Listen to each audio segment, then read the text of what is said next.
Bienvenue sur Learning Wave, le podcast de la formation où fusionnent pédagogie, technologie et écologie. Je suis Rodolphe Senedella, cofondateur de l'agence Digital Learning Startwave. À travers ce podcast, je vous embarque sur la vague du digital learning avec un regard vert où chaque approche soutient un avenir plus durable. Bonjour à toutes et à tous, bienvenue dans ce deuxième épisode de notre podcast dédié au personal branding. On est toujours avec Cyr Permalama, notre formateur, coach expert en personal branding qui va nous dévoiler les secrets du personal branding. Alors, lors du précédent épisode, nous avions abordé les bases de ce qu'était le personal branding.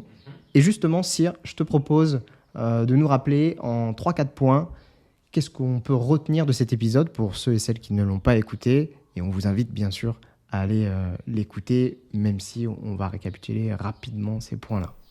Rebonjour, rebonsoir à ceux qui nous écoutent. Ravi de pouvoir être encore avec toi pour continuer à parler d'un sujet qui me passionne, qui m'anime et qui me demande à échanger encore plus.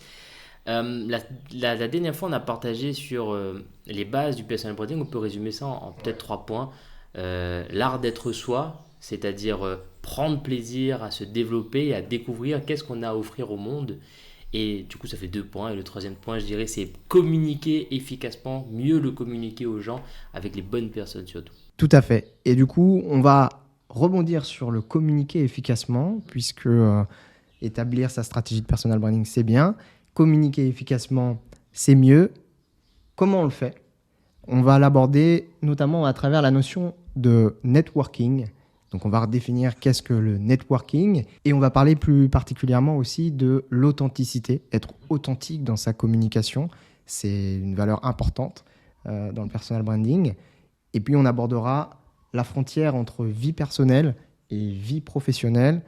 Où est-ce qu'on place le curseur ? Comment on fait pour ne pas trop se dévoiler, mais en même temps avoir un personal branding qui est suffisamment attirant pour développer sa carrière, développer ses opportunités de contrat en tant qu'entrepreneur ou en tant que leadership et s'affirmer justement en tant que manager, en tant que leader ou en tant que salarié dans son entreprise. On est parti. Première question. Est-ce que tu peux nous redéfinir ce qu'est le networking et plus particulièrement le networking authentique ? C'est une question qui est géniale parce que le networking aujourd'hui il est perdu dans un espèce de marasme de définition où c'est que du réseau social, c'est que l'art de récupérer du monde, de parler avec des gens, etc. Alors que ça veut strictement dire travailler sur le net. Et le net en anglais, ça veut dire, c'est une prise, donc c'est les filets qu'on essaie d'attraper, c'est le revenu qu'on a, c'est les gains qu'on a et c'est ce qu'on a à donner aussi. Donc le net c'est un peu tout ça. Donc très grossièrement, je te le vulgarise là, mais ça veut dire travailler sur ce qu'on peut attraper, ce qu'on peut donner et ce qu'on peut valoriser. D'accord. Et là, pour le coup, on parle vraiment de ce qu'il y a de mieux à valoriser et à travailler dans le monde d'aujourd'hui. Nous sommes des individus vivant dans une société. Ce qu'il y a de plus cher et ce qui a le plus de valeur, c'est les relations qu'on développe avec des gens. Et c'est là que c'est intéressant que le networking, finalement, c'est travailler plus particulièrement à être avec des gens et à vivre bien avec des gens. Ok, très bien. Comment on rajoute cette notion d'authenticité lorsque l'on veut travailler son réseautage, donc lorsqu'on veut élargir son cercle professionnel ? Sur LinkedIn, on le voit, on a un cercle premier degré, deuxième degré, etc. Comment je rajoute cette notion d'authenticité en élargissant tout de suite mon réseau ? Faut éviter un piège qui on fait pas sur les réseaux ce qu'on fait pas dans la réalité. S'il y a des gens avec qui j'ai pas envie de parler en vrai, il y a de bonnes raisons. Faut pas le faire parce que ça va m'apporter quelque chose. À partir du moment où on discute avec des gens parce que ça va m'apporter quelque chose et pas parce que j'ai quelque chose à lui proposer, la relation devient, c'est pas une relation déjà, c'est un rapport et ça devient tendu, ça devient, c'est piégé en fait. Donc la première chose c'est ça. Et puis c'est développer petit à petit. Avant de vouloir communiquer avec les gens, c'est comment je me présente, comment je communique avec moi-même, comment je me perçois, comment les gens me perçoivent dans le monde matériel avant d'aller sur le virtuel. Donc l'authenticité, on a un deuxième piège, c'est que on a envie de rapidement évoluer parce que la société va rapidement, parce qu'aujourd'hui on a accès plus facilement à des personnes qu'on n'avait pas accès hier. Je veux dire, on est à La Réunion, on a envie de se développer, on peut rapidement contacter des gens en métropole, dans les pays étrangers, pour pouvoir avoir accès à plus de connaissances ou à plus de facilité ou à plus d'ouverture en termes de business. Oui, d'ailleurs, il y avait un concept, j'ai plus le nom, mais qui évoquait finalement que grâce aux réseaux sociaux, on était passé, avant les réseaux sociaux, on était à 5 ou 7 personnes de soi d'un inconnu. Donc il nous fallait 5 ou 7 personnes pour arriver à atteindre un inconnu, par exemple le président de la République. Et aujourd'hui, grâce aux réseaux sociaux, ce chiffre s'est drastiquement réduit et on est passé, je crois, sur 2, voire même 3 personnes. Donc ça veut dire qu'on est à seulement 2 ou 3 contacts d'un inconnu. On parle beaucoup de networking, social network. Et du coup, comment tu le vois, cette façon de faire du networking, on va dire offline? C'est un très bel exemple que tu as utilisé sur le fait est qu'avant, il y avait 5 mains qui nous séparaient du président de la République ou de n'importe quelle star. Aujourd'hui, j'ai même envie de te dire que ça va tellement vite qu'en 2 clics, tu peux y aller. En deux Allez, clics, tu peux aller sur la allez, deux page. clics, je te mets le défi, en 2 clics, tu contactes Si Emmanuel tu veux, Macron. tu vas sur sa page Instagram, un clic, message, ça fait deux. Après, c'est vrai que c'est filtré là-bas, etc. Si tu veux, en 2 clics, aujourd'hui, tu as accès à des choses. Donc, c'est pour ça que c'est important de le travailler, comme j'ai dit, offline. Et là, c'est tout simplement savoir ce que tu as envie de faire, qu'est-ce que tu offres. Donc, on revient toujours aux mêmes bases, aux mêmes bases, aux mêmes bases. C'est qu'est-ce que j'offre, qui est mon identité, quelle est mon image. Et réfléchir tout simplement avec des gens, rencontrer des gens. Parce qu'il ne faut pas oublier que le réseau social, le networking n'a qu'un seul but, c'est de pouvoir rencontrer les gens après, que ce soit en visio, par téléphone. Ça, ce n'est que des moyens. Mais la finalité, on revient toujours à si on veut faire du business, si on veut se développer, si on veut avancer dans sa carrière, on doit se retrouver face à la personne, que ce soit au téléphone, en visio ou en réel. Donc finalement, c'est un moyen de communication qui accélère, mais c'est travailler vraiment sa capacité à vouloir échanger avec les gens sur des sujets qu'on maîtrise, sur des sujets qui sont pertinent parce qu'on on va en parler tout à l'heure, mais il y a l'intimité aussi. On est accessible aujourd'hui, mais il faut donner aussi certaines limites à ça. Donc c'est travailler là-dessus, sur cette barrière pour jamais la dépasser et surtout être en accord total avec ce qui se passe. S'il y a quelque chose qui me dérange, savoir le dire, avoir l'art et la manière de le dire, apprendre à bien parler dans le sens savoir utiliser les bons mots, être bienséant, c'est ce genre de choses qui font la différence après dans les relations et ça se voit directement après quand on va faire un post, quand on va parler, quand on va prendre la parole on va avoir des tics, des difficultés, etc. Donc c'est travailler, travailler, travailler sur qu'est-ce que j'ai envie de dire, comment j'ai envie de le dire et pourquoi j'ai envie de le dire. Ok, j'ai envie de rester sur la notion justement d'offline. Toi, concrètement, qu'est-ce que tu conseilles à un entrepreneur, une entrepreneuse? Qu'est-ce que tu lui conseilles au niveau offline pour développer son networking? Où est-ce qu'elle peut aller? Est-ce qu'il y a des choses que toi, tu as mis en place pour ton networking que tu conseilles? Très concrètement. Avoir des groupes de réflexion, avoir des amis avec qui échanger, être à la rencontre, aller à la rencontre des gens, aider quelqu'un dans la rue. Je veux dire, ça ouvre énormément de choses, de juste être en contact, de faire quelque chose. D'aller taper à des portes directement, d'aller à des séminaires, d'aller regarder, d'aller à des réunions, d'utiliser France Travail qui offre des solutions où on peut rencontrer des gens, où on peut être accompagné. Alors peut-être que l'accompagnement ne vous correspondra pas, mais vous allez être dans un endroit où il y a d'autres personnes qui ont envie d'être accompagnées et développer du business. Vous allez être en contact avec ces personnes-là et le fait d'être en contact avec ces personnes-là, vous allez pouvoir échanger sur vos difficultés, votre réalité. Aller à des séances de coaching collective, c'est un métier qui est en plein essor. Je prêche bien sûr ma paroisse, mais c'est un métier qui est en plein essor. Pourquoi? Bien Parce sûr. qu'au-delà de se faire accompagner, de s'entraîner à réfléchir et à faire les choses concrètement, bon, on rencontre des gens qui sont dans la même démarche. Et plus il y a de gens dans le même mouvement, plus le mouvement est fort, plus le mouvement est intense. Donc c'est pas le plus gros piège de chaque entrepreneur, c'est quand je démarre, et je suis tombé là-dedans aussi, hein, c'est j'ai une solution, je vais l'apporter, je vais le faire tout seul. Ouais, c'est la solitude. On Ouais. tombe vite dans la solitude de l'entrepreneur, effectivement. Et je rajouterais, par exemple, les incubateurs ou les pépinières d'entreprise ou également Les formations. des formations. Faire des formations, effectivement, on ressort avec un groupe, un cercle proche de dirigeants ou de personnes qui sont pas forcément dans nos univers et du coup, c'est aussi enrichissant. Et puis, il y a aussi les endroits de coworking, les places de coworking qui sont un formidable lieu pour réseauter tout en étant décontracté et tout en travaillant. Donc, allier travail et plaisir. et travailler son personal branding. L'une des plus belles rencontres que j'ai fait, c'était au cinéma. Je suis parti au cinéma tout seul parce que j'avais personne avec qui partir à ce moment de la journée. Je vais au cinéma, je regardais un film. Ça n'a aucune importance le film, mais je suis parti regarder un film assez sympa. Et quand je sors, je trouve quelqu'un que je connaissais voilà, de vue. Il dit ah, Sia, comment tu vas? On échange, on échange, on échange. Il arrive à me demander qu'est-ce que je fais. Et là, je lui explique. Il me dit ça tombe bien, j'ai cherché quelqu'un comme toi. Donc en gros, c'est le fait d'être en mouvement, de se créer. Je pense qu'il est là, c'est d'être en mouvement et de continuellement partager et de prendre plaisir à le faire. Une belle synchronicité, un bel exemple en tout cas. Donc finalement, le personal branding, le networking, on le travaille tout le temps en fait. On peut le travailler sans s'en rendre compte. Et c'est là où c'est intéressant en fait. Finalement, c'est de ne pas y mettre tout le temps une intention, et c'est de le faire naturellement et de se connecter aux gens sans rien vouloir forcément leur vendre, mais au moins tisser des relations qui peuvent amener sur des opportunités professionnelles comme celle que tu viens d'évoquer. J'ai un ami qui a une belle réflexion là-dessus. Il me disait tu vois l'araignée, elle tisse sa toile et elle vit sur sa toile tout le temps. Elle vit sur son net du coup. Donc c'est la tisser, vivre dessus, continuer à la tisser, continuer à vivre dessus, l'explorer et prendre plaisir à le faire. En fait, faire que ça. Faut pas tomber dans le piège de l'araignée par contre, mais l'idée, je pense que tu l'as compris. Ouais.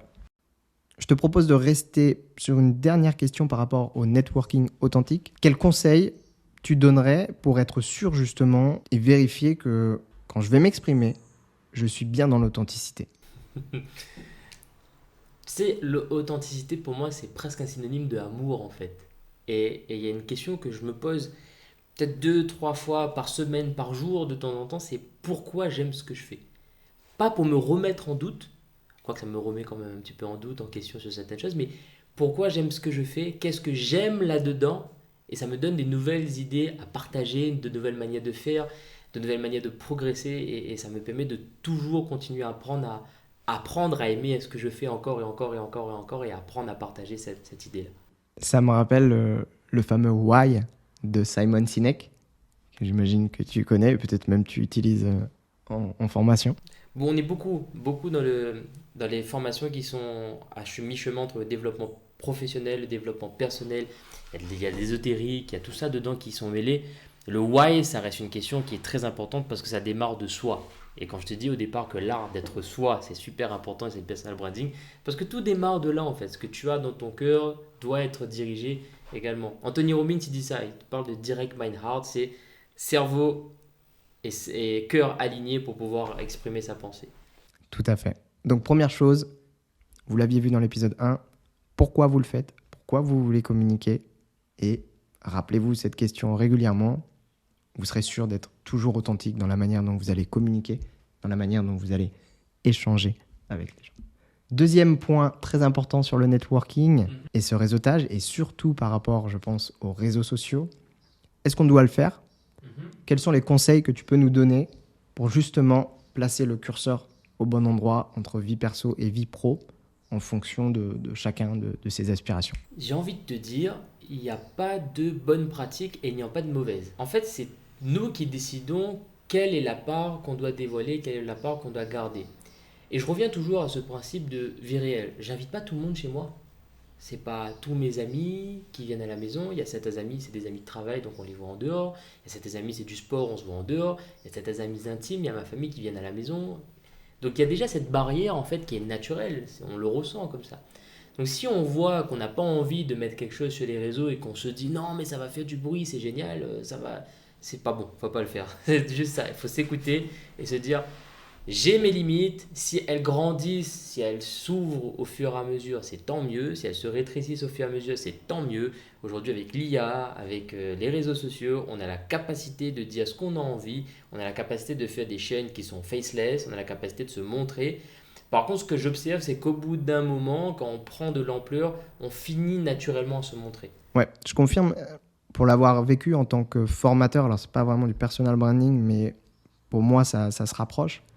Il y a un moment où, quand on veut tisser un lien avec nos apprenants, il faut se livrer, il faut se dévoiler. Et c'est comme ça aussi que les autres vont le faire en retour et qu'on commence à avoir une relation de confiance, qu'on tisse une relation un peu différente où on peut casser d'ailleurs. On utilise souvent les icebreakers en formation. C'est ça aussi l'objectif, c'est de casser un peu la distance qu'il peut y avoir entre nous et les apprenants. Et je pense que dans le personal branding, ouais, c'est totalement ça, en fait. Il faut un minimum donner de soi sans forcément dévoiler ses enfants, sa famille ou autre, pour quand même que les gens arrivent à s'identifier ou arrivent à se relier à une passion qu'on peut avoir ou à une valeur que l'on va faire transcrire dans les messages qu'on va donner. Exactement. Est-ce que c'est possible de travailler son personal branding sans dévoiler sa vie privée? Totalement. Totalement, parce que on a plusieurs vies au départ. Alors chaque personne qui démarre une formation, chaque personne qui se fait accompagner vient me voir en me disant: Sire, le truc c'est que j'ai ma vie perso, j'ai ma vie pro, j'ai ma vie associative, j'ai ma vie tout ça. Donc oui, on a plusieurs vies. Après on se rend compte à la fin qu'on n'en a qu'une seule. C'est la même. On a plusieurs rôles à jouer, etc. Donc un rôle professionnel, un rôle familial, un rôle associatif. L'idée c'est de trouver euh, la ligne en fait qui nous permet de travailler le plus possible sur ce qu'on aime et sur ce qu'on est. Donc on peut travailler sur sa vie personnelle et pas en parler. On peut travailler sur sa vie professionnelle parce qu'on va en parler. Mais quoi qu'il arrive, quand on commence le travail sur n'importe quelle ligne, on va finir par les faire croiser à un certain moment et définir justement les limites des rôles qu'on joue et de ce qu'on dit à travers ces rôles-là. D'accord. Toi, tu as fait le choix de plutôt dévoiler ta vie privée, mais raisonnablement tout de même. D'ailleurs, on peut te suivre sur quels réseaux sociaux tu es connecté? Totalement tu sais, j'ai moins de 30 ans, donc je suis sur Instagram, sur LinkedIn, sur Facebook. Et je vais potentiellement peut-être démarrer une chaîne YouTube bientôt, je ne sais pas encore, j'ai réfléchi. D'accord. Est-ce que tu as ton... Oui, l'identifiant, c'est tout simple. Sir Raphaël, c'est mes deux prénoms, qui est l'identité et qui est ma marque personnelle. D'accord. Donc, Sir Permalama, en fait, Sir Raphaël. Voilà. Il y a une crainte que les personnes qui commencent le personal branding peuvent avoir, c'est justement de plus trop savoir quand je suis dans le perso, quand je suis dans le pro finalement. Qu'est-ce que tu pourrais leur donner comme conseil ou leur dire pour les rassurer? Vous avez raison. Craindre de ne pas faire la différence entre sa vie perso et sa vie pro est une très bonne raison de commencer à se réfléchir sur qu'est-ce que ma marque personnelle, quelle est mon authenticité, qu'est-ce que j'ai envie d'offrir au monde. Parce qu'au final, quand je travaille sur ma vie perso, je peux offrir beaucoup à ma vie professionnelle et quand je travaille dans ma vie professionnelle, je peux offrir beaucoup à ma vie perso. La barrière, elle est fine, elle existe et le but en fait de tout ça, j'ai envie de dire, c'est de supprimer cette barrière, d'avoir l'attitude de qui on a envie d'être au quotidien, d'avoir cette marque sur nous en fait. On dit mais ça c'est toi. Que tu sois au travail, que tu sois dans ta famille, que tu sois dans le milieu associatif, ça c'est toi. Après tu joues des rôles différents. Donc ça, c'est si tu es manager, tu dois manager à un certain moment, être directif ou tu dois être participatif. Si tu es à la maison, si tu es parent, donc forcément avec tes enfants, tu es un peu directif et souvent participatif. Et là, je viens de te donner deux exemples. En fait, tu fais strictement la même chose. Donc si ton attitude est la même, si ta marque personnelle est bien définie, tu vas être la même personne en utilisant des outils qui sont différents en fonction du milieu. Donc la barrière est fine parce qu'elle est quasi inexistante. Sir, Oui. où est-ce que tu places cette barre entre perso et pro à ton niveau? Qu'est-ce que, par exemple, tu refuses de dévoiler, dont tu ne parleras jamais dans les publications ou dans tes relations professionnelles? J'ai envie de te dire que plus le temps passe, plus la barrière est très très très très fine en fait. Je vais te donner un peu d'histoire à propos de ça, c'est que eu cette chance d'être exposé, ma femme également, on a eu la chance d'être exposé à petit niveau. Et on a vu que c'était un peu dérangeant parce qu'on n'avait pas travaillé nous sur notre authenticité, ce qu'on avait besoin de partager. On s'est mariés, etc. Et pendant 1 an et demi, alors que je commençais à prendre un petit peu d'ampleur sur Instagram, etc., j'étais assez heureux. J'ai coupé entièrement tous mes réseaux sociaux. J'ai arrêté de fréquenter du monde et je me suis renfermé à la Cut maison off. sur moi. Exactement. J'ai eu ma fille. Au début, on a décidé de ne pas montrer son visage. On le montre toujours un peu, pas beaucoup. Mais il n'y a vraiment rien que je me refuse à montrer si ce n'est de ne pas me mettre tout nu sur les réseaux sociaux. Voilà, tout ce qui est hors la loi, en fait, voilà, je ne vais pas en parler. Après, j'ai pas de tabou. J'essaie de choisir mes mots à chaque fois. J'essaie surtout de partager ce que je pense être juste, être bon et être utile. D'accord. Ouais, c'est vrai que le sujet des enfants, c'est assez touchy parce que, en fait, on décide en tant que parent de montrer ou non son enfant. Donc, son enfant n'a pas du tout son mot à dire, on va dire. excepté à partir d'un certain âge. Mais ok. Donc toi, tu as fait le choix de montrer potentiellement tes enfants à ton réseau. Ouais, ça peut, c'est ma famille. Je fais du coaching professionnel, personnel. Donc les gens prennent mes services pour être heureux, se sentir bien et se développer. Si à côté de ça, moi, je suis quelqu'un qui est allé malheureux et qui ne se développe pas, ça passe pas forcément. Et après, j'ai plaisir surtout à partager ça parce que ça me permet de tisser des liens avec des gens que je n'imaginais même pas. Ils ont des réflexions sur des problématiques que je n'imaginais même pas. En fait, et quand je poste une photo où je dis c'est génial, aujourd'hui je voulais regarder, je voulais avoir le regard de l'amour, donc j'ai regardé ma femme et elle a rigolé. Il y a quelqu'un qui a réagi, qui m'a dit ah moi ça m'arrive tout le temps, mais c'est pas la même histoire et on a commencé à échanger et il a déjà trouvé une solution. Donc tu vois c'est des petits trucs comme ça du quotidien que je vis en tant que coach, en tant que père, qui fait aussi mon personal branding parce que quand je coach les gens, je les coach en tant que coach, en tant que père, avec cette expérience-là, en tant que formateur. C'est tout ça qui vient s'acclimater, s'accumuler pour faire quelque chose de juste et de bien. Ok, eh ben, très bien. En tout cas, tu montres l'exemple. Après, chacun met la barre où il le sent, où il le souhaite. Ça, on l'a bien compris. Donc finalement, il n'y a pas vraiment de règle. C'est faites ce que vous ressentez ici, essayez, et effectivement, vous serez de plus en plus à l'aise avec l'exercice, et vous le ferez naturellement, ce choix entre vie perso, vie pro. Est-ce que j'en parle, est-ce que j'en parle pas? Très bien. Merci, Cyr, pour ce deuxième épisode. Je te propose de terminer en évoquant 3 points qui te semblent essentiels à retenir s'il fallait écouter que ça de l'épisode. Lesquels ce serait? Je te laisse finir avec ces 3 éléments. Encore une fois, si vous voulez travailler sur votre networking, réfléchissez à ce que vous offrez au monde, la solution que vous apportez, la manière dont vous le faites. Réfléchissez surtout à qu'est-ce que vous aimez concrètement apporter et comment vous voulez le partager. Parce que le comment, il va arriver au fur et à mesure. Si au début vous avez la bonne intention, la bonne façon de faire, que vous pensez que ce que vous faites est juste et utile et agréable, petit à petit les gens vont vous exprimer la manière dont ils ont besoin d'entendre votre solution. Ça va se faire avec le temps, faites confiance au temps. Et si j'avais un truc à vous dire de faire, c'est posez-vous continuellement la question de pourquoi vous aimez ce que vous êtes en train de faire. Et je vous jure que ça ira très bien. Ça va déjà mieux déjà. Merci de nous avoir écoutés pour ce 2e épisode. Cette fois-ci, on vous donne rendez-vous la semaine prochaine pour le 3e épisode de la saga du personal branding. On y abordera notamment les profils professionnels atypiques et comment les valoriser dans votre marque personnelle. D'ici là, je vous souhaite une bonne semaine et on se retrouve au prochain épisode. Merci de nous avoir écoutés. J'espère que vous avez pris autant de plaisir que nous. Si vous avez aimé cet épisode, je vous invite à laisser une note sur Apple Podcast ou sur les autres plateformes et à le partager autour de vous, bien sûr. Je vous rappelle également que Cyr Permalama anime une formation personal branding de 3 jours. Vous pouvez trouver toutes les informations sur le site startwave.fr. Vous aurez toutes les dates et les modalités. N'hésitez pas à nous contacter si vous voulez en savoir plus. Merci et à la semaine prochaine.